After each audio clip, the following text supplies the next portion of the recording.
2016, the Anti-Money Laundering Council issued a public statement which denies that we are the source of the documents or information shown by Senator Trillanes in 2016. Ito ang Wow Trending. Halos hindi makapaniwala si Congressman Romeo Acop sa sinabi ni Attorney Arpon ng AMLAC o Anti-Money Laundering Council na noong 2016 naglabas ang AMLAC ng public statement at sinabi na hindi sila ang source sa hawak na mga ebidensya o impormasyon ni Antonio Trillanes na ipinakita noong eleksyon laban kay former President Rodrigo Roa Duterte. At pagkalipas nga ng isang taon ay muli na namang naglabas ng public statement ang AMLAC at ito nga ay kaugnay na naman daw sa isinumiti daw ng AMLAC sa Ombudsman, pero ayon pa sa AMLAC na hindi sila ang nagbigay sa Ombudsman. Dito sa pagtatanong ni Congressman Acop, halos hindi siya makapaniwala sa sinabi ni Attorney Arpon. At 3 beses na nga na na-denied ng AMLAC ang hawak daw na ebidensya at information ni Antonio Trillanes, pero ang tanong, bakit pinaniniwalaan pa rin ito ng Quadcom? Matandaan na noong kinansila ng Quadcom ang kanilang hearing sa pagharap ni former President Rodrigo Roa Duterte, sinabi ng chairman ng Quadcom na si Ace Barbers na kinansila muna namin ang hearing dahil kailangan pa naming i-examine, tignan ang mga haharap na resource person kung kapani-paniwala ba o totoo ang kanilang mga sasabihin sa hearing. Dito, muli na namang nasupalpal ang Quadcom at lumabas na peke ang mga hawak na ebidensya at information ni Antonio Trillanes. Pero bakit hindi nagalit si Corrupt Paduano, si Boy High Blood at hindi nila kinontem si Antonio Trillanes kahit pa ito ay nagsisinungaling? For the admin matters, I do not know, Mr. Chair. May I ask the COMSEC if former Senator Trillanes would be present?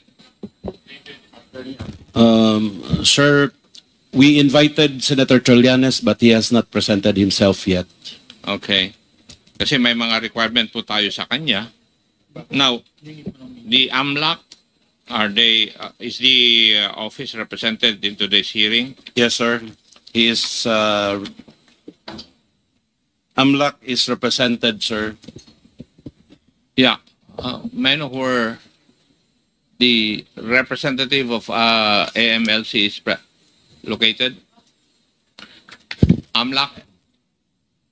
Can you please take the seat right in front of us, Attorney Arpon, sir. Attorney Arpon?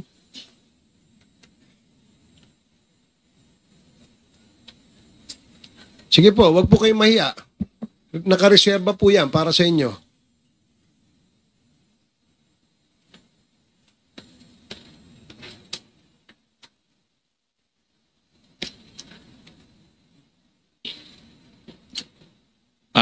AMLAC in the last hearing conducted the 13 November 2024 of the Quad Committee, you were required to authenticate documents submitted by former Senator Trillanes purported to show money trails linked to drug proceeds. Yes, Mr. Chair. Have you submitted such to the committee? Mr. Chair, in 2016, the Anti-Money Laundering Council issued a public statement which denies that we are the source of the documents or information shown by Senator Trillanes in 2016. And in September 2017, Mr. Chair, the AMLC also issued another public statement denying that we are the source of the documents and information attached by Senator Trillanes in the complaint he filed before the Ombudsman. And in the same public statement, the AMLC denied that we furnished the Office of the Ombudsman such documents in relation to the complaint by by Senator Trillanes, Mr. Chair. In other words, AMLAC denied that the documents presented by the former Senator Trillanes did not originate from your office. Yes, Mr. Chair. May may the Quadcom committee, Mr. Chair, can we ask AMLAC again? Since this has come out already in the open, in the committee hearings of this committee, can the AMLAC conduct an investigation proper insofar as the allegations of the former senator are concerned? Mr. Chair, the jurisdiction of the MLC will be had if there will be a unlawful activity, Mr. Chair. So if there will be an unlawful activity that will be filed, then it is the mandate of the AMLC to conduct a financial investigation, Mr. Chair. Thank you. Senator Trillanes, no? Because while you were making the presentation, kanina ko pa gusto ma-interrupt sana kasi most of your the information that you gave were actually available already in open sources, no? Like newspaper clippings and the affidavits of persons. And in fact, it appears nga na parang you were just making a summary of everything that you found from newspaper articles to the affidavits of other resource persons. Tama po ba?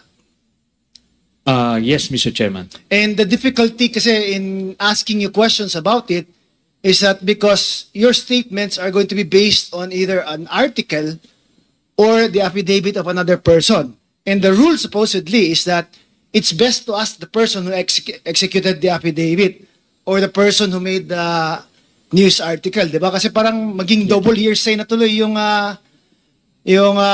sitwasyon ngayon, di ba? Yes, Mr. And Chairman. I hope you understand why I'm saying this, because in the spirit of fair play din sana, it would give the other persons who have been named in the affidavit and in the news articles also the opportunity to confront the persons who actually made the affidavit. Yes, Mr. Chairman. Sa nakita nyo po, no, since hindi naman po tayo nasa court of law, the way I presented everything, ito yung resulta ng investigation, no? When I was still in the Senate, and nagkalap kami ng intelligence information, ayan, open sources, tapos insider information. Then that was very critical. Before namin nakausap si Las Cañas, all of us were susceptible in embracing or swallowing the false narrative of Duterte na talagang galit siya sa droga. And the way he delivers these things, very emphatic na talagang parang kapanipaniwala na galit talaga. But then, here's an insider guy who came up with all of this information. Talagang nag-iba yung paradigm. And ang difficulty namin at that time was how to communicate this new paradigm to the general public, because at that time talagang kontrolado nila yung buong communications apparatus, and yun po ang difficulty. You are referring to Art Las Cañas? Yes, opo. Well, the issue I have with Art Las Cañas din kasi, kasi when he first appeared before the Senate ba yun? Yes. He was saying a different thing. In fact, he was defending then President Duterte. It was only a few months after where he recanted and made another statement about the involvement of then President Duterte about drugs. Opo.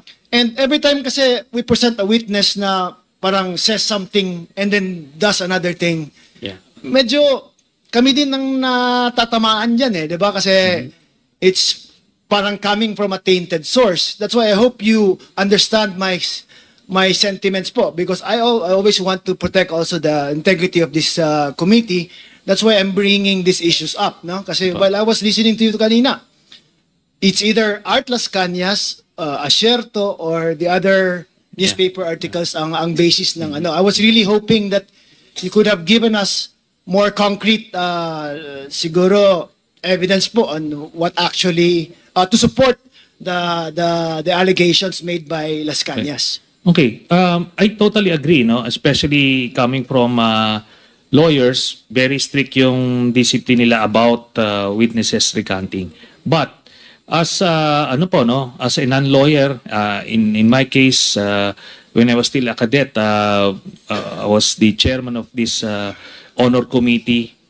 Talagang we do investigative work and we profile the subjects, demeanor.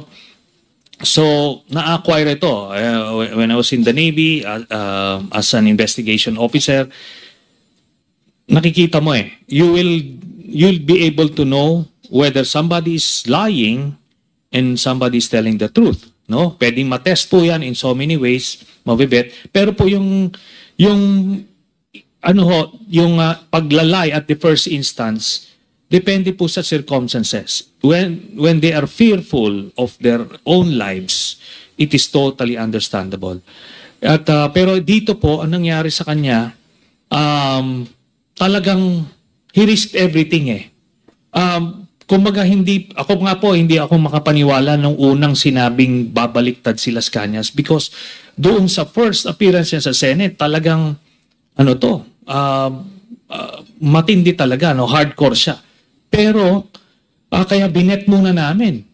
First few, baka mapapatibong kami.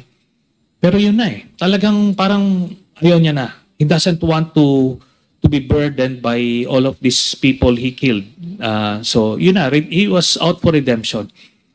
Thank you, sir. I just made that observation kasi I just want, of course, the Quadcom to be above the suspicion ba na we're just allowing statements like that to be coming out from resource persons. Now, with regards to Michael Yang po, when Acerto was making his allegations about Michael Yang, he said that the very first information he got about Michael Yang was about the Dumoy laboratory. And in that Dumoy laboratory, parang ang role lang ni Michael Yang at that time was supposedly securing the precursors. Yes.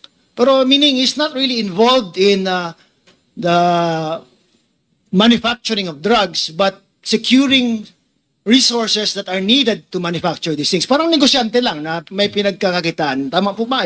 Was that confirmed by your research po? If you will only take the information from Colonel Acerto, then that's the conclusion that you'll get.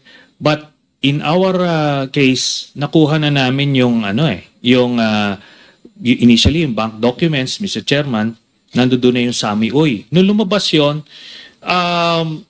hinahanap namin ano kaya itong pumapasok na pera na ito from government coffers or illegal mining activities, kung ano-ano.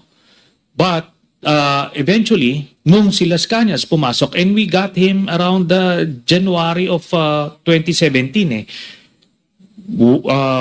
a few months before the appearance of Colonel Acerto.